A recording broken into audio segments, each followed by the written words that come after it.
Hey guys, this is Void of Dusk of Gaming, the AOV channel for Arena Valor content and gameplay. This is the right place for you. And today, without further ado, we are talking about Toro's viability as a support character. And as a spoiler, we are going to lose the game, but I wanted to upload it anyways because it is just a really nice video. I had a lot of fun playing Toro. I really like the character since I played him in League of Legends. I forgot the name in League. Can't remember what the name of that bull guy was, but I think Toro is really good in terms of abilities. So let's see if we can actually do some gameplay with him. Like, I know that Toro is one of the worst characters if it comes to meta statistics and stuff like that, and I know that you've got Ibnerf, you've got for example Annette, and loads of really nice support characters. So I wanted to show you in this video what I have done with Toro, and I will give you my verdict at the end of the video when we are talking about the fact if Toro is valid or not, or is he situational, or is he just so bad that you should not take him at all. So what I really liked about Toro, but what I felt was quite difficult, is his skill set. Like on the one hand, you've got a pretty strong kit in terms of a support character. You've got a rush / knock up on your 1.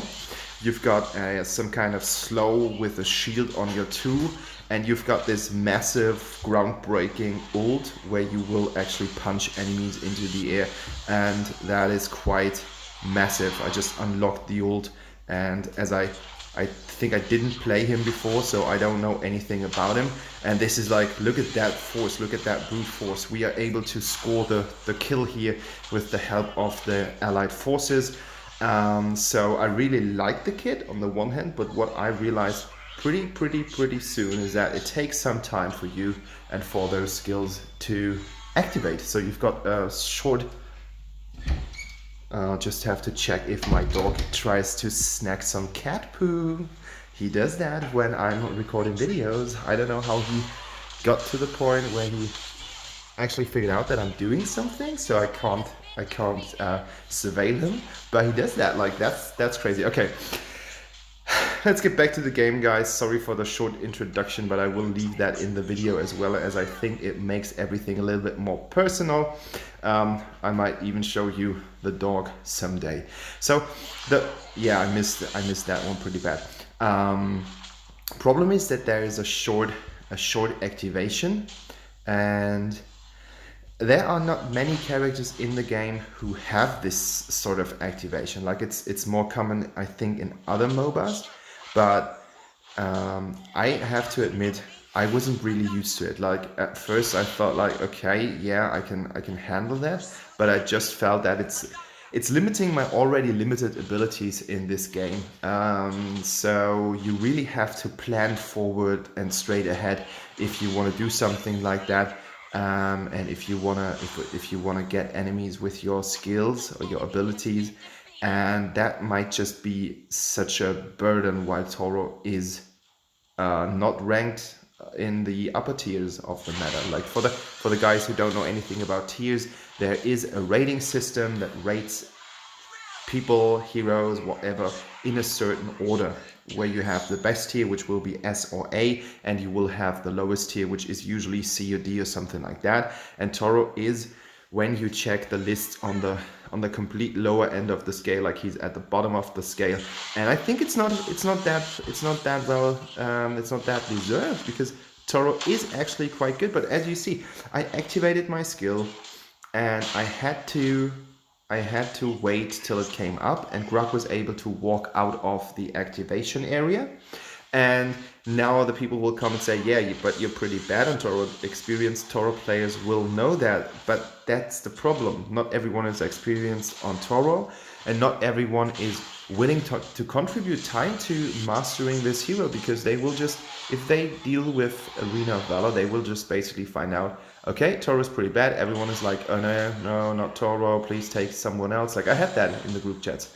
I had people asking, players to choose someone else and not Toro or Omega. And I think they're lovely heroes. Like, look at that. Like, I countercharged Quickneck. I haven't seen a hero do that. Like, I haven't seen a single hero being able to do so. And I think that's just a great thing to do. But it just takes some time. Like, I activated my shield here, my stun shield, slow, whatever it is. And it just took some time, and here it comes again. Lucky for me, I was able to do something here about the activation time, so Grog wasn't able to move out, because I think I just activated it a little bit before. But in terms of usefulness, it's just not really beginner friendly, and I think that could be one of the main issues. And I know that heroes do take a lot of practice. You need at least 100 or 200 games on a hero before you actually master it, and even then some players won't have mastered the hero because they still didn't understand their role in the game completely, and they have just scratched the very top of it. But I think that is pretty obvious, and I think that is nothing that we should discuss in the channel here. This channel is about gameplay, it's about cool moves, and it's about my struggle to compete in a game where sometimes I feel I'm just too old for this. I don't know, like with my 33 years, it might just be the fact that I don't have the quickest reaction.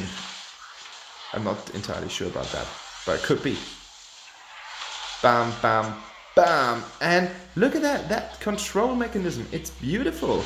Like, if you time it right, if you hit the target, it's devastating, especially in team fights. And we haven't seen a real team fight yet. The team fights are yet to come. And you've got the armor, you have the kit. Just if the activation time would be a bit shorter, and I don't want to moan about it. And you guys will see how the Quickneck steals the dragon, because he defeats the Quillen, and then we don't have anyone to contest it. But don't get me wrong, I'm out of mana here. The Lubu saves the day. I save the Lubu. Joker saves me. And now I think I can manage to escape here. Pretty cool team, to be fair. Like, we are leading a 10-4 at this point of the game, so I felt we're doing a pretty good job. Joker and I were pretty good on bot lane. We just haven't really contested the tower yet. That's unfortunate. At 8-17, they have ripped every single tower, and we haven't, and that might just be one of the points why we will lose this game, or why we lost the game. Look at that skin. I think it looks really nice. I just don't know if it's worth the effort. Like, it seems that it's some kind of hard to get thing. Like, I'm talking about the Aurelia skin. I'm doing such a good job on getting the jungler out of the fight, but my team's not there. We're fighting a fight 3 versus 3, and we should have numbers. Like, we should have more players. Bad team fight. I don't even know who initiated it, and I just know that, yeah, right now I'm trying to save Quickneck here. I mean, we managed to kill at least one of the enemies, because which I try to save Magaga from the Quickneck, but I think I'm gonna die here. Not entirely sure about it. Oh yeah, that's like heartbroken. Like, why did I even do that? Like, that was such a brain fart. I think it was pretty late when I played the game, but that's not an excuse. You should not do something like that. But because of that, they're able to get the tower. Like, not only my mistake, but it is a pile of mistakes just adding up. That's how I feel about the game. We were doing really good at the beginning, but we were just doing good in terms of kills. Like, what the other team has done was basically they got killed. As I said, like, we're doing pretty good with the 10 versus 4, but they already had 3 towers. So I think we thought that we are like kind of winning the game, or that we are ahead, but in the reality, it was that the enemy was just leading the game. I think they might have even had a gold lead. Like, I'm not going to check this now. Like, I can't do it anymore, but They will have the gold lead by now because it's 11-11 and they have more towers than we do. But I think they will have a gold lead in the beginning, and that's did a really good job. Like in terms of the team fights, now they've got the Dark Slayer. That game should have been over in a couple of minutes. Grog's doing a good job with the hooks. Like I think the combination of Grog and Jorn was pretty decent in order to shut us down. Like we were doing a good job, but as I said, the job was just in terms of kills, and we were not good on contesting all the objectives, like everything that was important, such as Drake or such as other things. I'm stunning Rock here, and that was a really mix of nice combinations and ults and stuff like that. And I'm going to do that again. Yep, here I got him, and now Illumina comes in, and Quillen is defeated. I'm trying to save them here.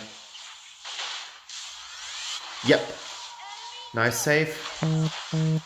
Count, and I mean that was a pretty decent team fight. We were able to wipe the enemy, but that was quite lucky. Like look at how many corpses are lying there on the floor.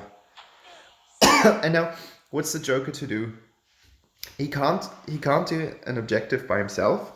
Like even while he was sitting on a 6-2, like yeah, he was good at having no deaths. But now the Cricknag is already there. What's their fourth member? Now Joker's dead, which means one of our main sources of damage is missing, and that makes the fight even more terrible. I think the combination about not going into objectives and now doing stupid things on our own is what have caused us to lose the game. And I just feel that this is like a really common kind of mistake. And I should need to get out here. And the Maganga is of no use here. I don't know if I try to zone something. But now my team has to save me, which is something that you can do, but it's actually quite difficult. But I'm cool, like I got out here alive, which is something that is good. And because they focused on me, I mean, yeah, they have to go the way to the core anyways, but because they were focusing me, Lubu was able to get one of the towers. Now they have to get the waves. I don't know what Quillen is doing there in the jungle by himself. That's a questionable action, in my opinion. And that isn't something that the Lubu should do. I get stomped here. I don't know why my thing did not go off. Now I killed Grog, but Grog comes back because he's still alive. And my team is fighting a 3 versus 4. Their Maganga is still alive, which means that he can get them back. My team's positioning isn't that great because otherwise the Cricknag would not have hit 2 and killed them both. So this game is obviously lost. They will have the next tower without any struggle. There will be no pain for the enemy team. There comes the wave, they have a Canyon minion, and they've got the damage. They've got enough damage to go through like that, and Maganga could even heal them. And now Maganga heals them and deals damage. That's what makes him so good in a support role. I'd try to save the day, but forget that. Forget about that. That's not of any help. And I think now what they're gonna do is they even are going to destroy the third tower, the third inner tower. And I don't know if that's popular belief or something like, but you don't have to have that. Like you can simply win by destroying the core, and you just need one straight line to the tower, and it doesn't matter if it's bot, mid, or top lane. You can just do it. Feel free to destroy the tower. That's an easy thing to do if you have the right coordination.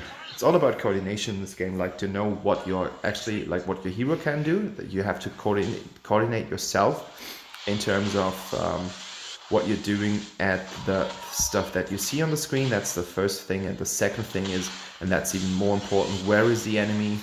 Where will be lines and stuff like that. Now we get the Cricknack.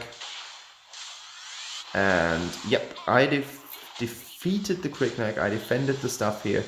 But that is going to be an easy Abyssal Dragon because we are not fighting the fight as a team. I don't know what was going on. Like, I think in that time zone and in that direction where you are running around 15 minutes, like the game is lost anyways, but the coordination was really bad at this point of the game. And this is the reason why I'm showing you videos like that, because you have to watch videos where people actually fail to learn from their mistakes, so you don't have to do them. And if you do them, you know that I told you the truth. That is point of proof to the stuff that I'm doing here. But yeah, that's like, it's like you have to call rally and things certain times, and you really have to make sure that enemies are actually out of your way and you target the right ones. And it's so much that you have to be aware of during a game, that sometimes even if you're winning, it might just be the case that you're losing afterwards because you did not pay attention in the most important point of the game. Look at that, what a wonderful old Cricknack gets away. We are all dead. It's super dead. You can't be more dead than that. I think Toro was really funny. Like, the game was still fun. Like, that was one of the games where I thought like I have lost, but it actually felt quite good to lose because I think that I tried it. I didn't do in terms of the result, but I think the stuff was quite nice for a hero that I don't play that often. Hence, I don't really play at all. Like, I don't really care about Toro, but I just wanted to test him. And there are so many heroes that I can't play test any hero like 100 times, as I said before. But it was just a nice game. So, and I think that the enemy team did really well on putting the pressure and keeping up the pressure during the game. And even after feeling like this psychological effect that you have when you are down in kills, they just played the game. They played the game and they made it work. So that's something that I appreciate, like really well done. And I was even MVP. Wow, look at that. With Toro. Yep, guys, so this was one of the losses that I still wanted to show you. I'm going to post the build and the Arcana in the comments below. I'm What If Does Gaming. Thanks for watching. Bye bye, guys.